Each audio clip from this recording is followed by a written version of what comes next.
Today's video is about Hokagekhi's hypocrisy.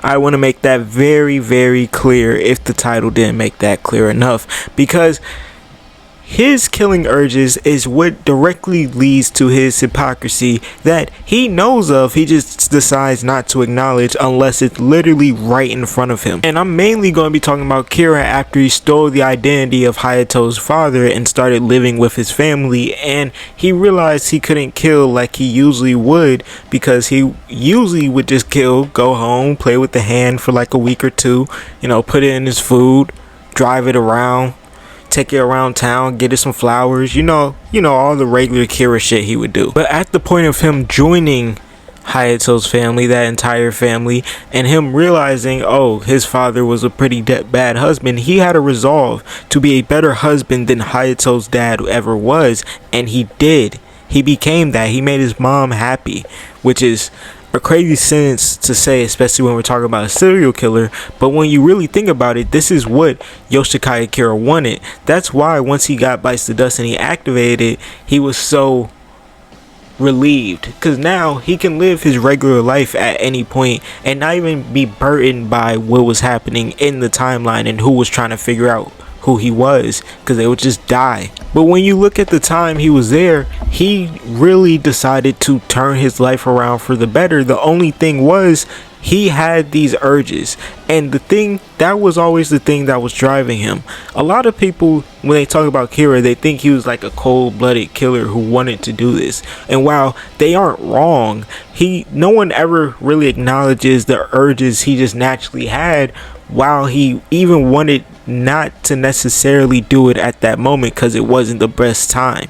Because in that moment, yes, he wanted to kill, but he knew he couldn't because it wasn't the best time, until he literally created a time for it. I remember I made a TikTok video about this, and someone likened him to Dexter, and they were like, oh, is he like Dexter, where Dexter has the dark passenger and he just wants to kill? And I mean, in that regard, yes, like they said, Dexter wants to kill and he wants to have a normal life, and in that regard, yeah, he is somewhat like Dexter. But like, I mean, the more you think about it, he has his trophies, quote unquote, which is the hands. Part 4 showed us something very interesting about Kira. Kira has the ability to just want to live a regular normal life. When he says that monologue, he's not lying. He wants to be a regular person. He wants everything to be normal. He has lived in a place of privilege for so long, 33 years in fact, with 18 of them being coddled by his parents. He now gets to choose to live in normality, as he has his entire life since he even started his first kill at 16. He wants to continue that normalcy. So him having this stand, which now erases the evidence for him, when before he had to do a whole process, now he can just touch you. He had the best of both worlds. He had a way to release his killing urges while essentially living as a normal man. In some ways, I feel like you can liken it to Jekyll and Hyde, but like not in some like dual personality way, but in the way that like it's all just one. That's one person, one being at the end of the day. He's just, and with his stand, you could use his stand as Mr. Hyde, because literally he has this stand where now he can do whatever he wants at any point. He just has to get you alone, and then the evidence is gone, and nothing will ever come back on Hokagekhi unless someone saw him with the person the last time. But besides that, and with Dr. Jekyll, the thing is, he was just, not Dr. Jekyll, with Mr. Hyde, the thing is, he was just Dr. Jekyll's subconscious id and subconscious of wanting to do. He always wanted to do that, but now he can under a new face, a new body, and he looks completely different, so he now has the ability to do that, releasing these urges he's been had, In that ways, I think you can link the two. And the crazy thing is, with Kira, in the public eye, he just died as a regular, ordinary man. A man with a wife and a child, whose wife will be crying forever, never knowing the real truth about what happened to her husband.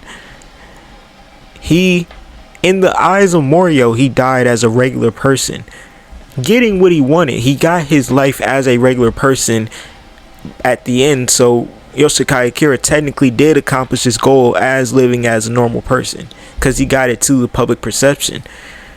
It's only to those who were his enemies, who knew him as what he truly was, which was an evil serial killer who releases urges on young women whose hands he finds to be beautiful.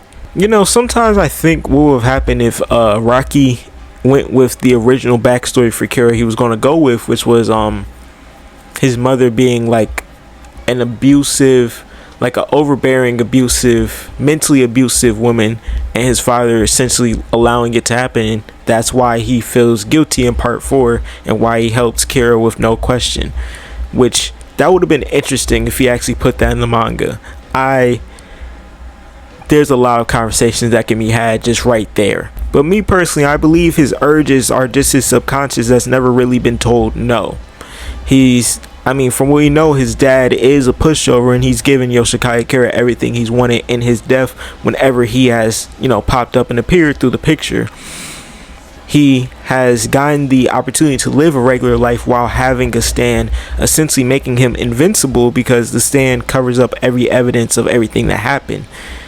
And he has no enemies, essentially, because before Shigechi and all of them, everyone basically started chasing him down, he had never had to deal with opposition. He basically had the town on lock in a silent free-for-all for himself. These are my final thoughts before I close up the video. But Yoshikage Kira's entire character is essentially, I have this beautiful piece of cake and I want to eat it too. I don't want to go anywhere. I don't want to change anything. This method has worked for me forever, so I will continue to use it, and I will continue to wash and wear it until I can't. Because at the end of the day, Yoshikage Kira could have realistically left Morio for a few years, came back later, and then under a new identity started picking them off one by one by one. But he was so egotistical that leaving would be an immediate defeat in his eyes and in his brain. He would think that he had essentially lost the normalcy that he had once had, now leaving looking like a peculiar man, and no longer being a regular man with a regular life, but someone who is on the run from people who are trying to hunt him down for his past sins. I don't know, but if you did enjoy this video, make sure to like, comment, and subscribe. We're on the road to 5K, so please, anything helps. And until next time, peace.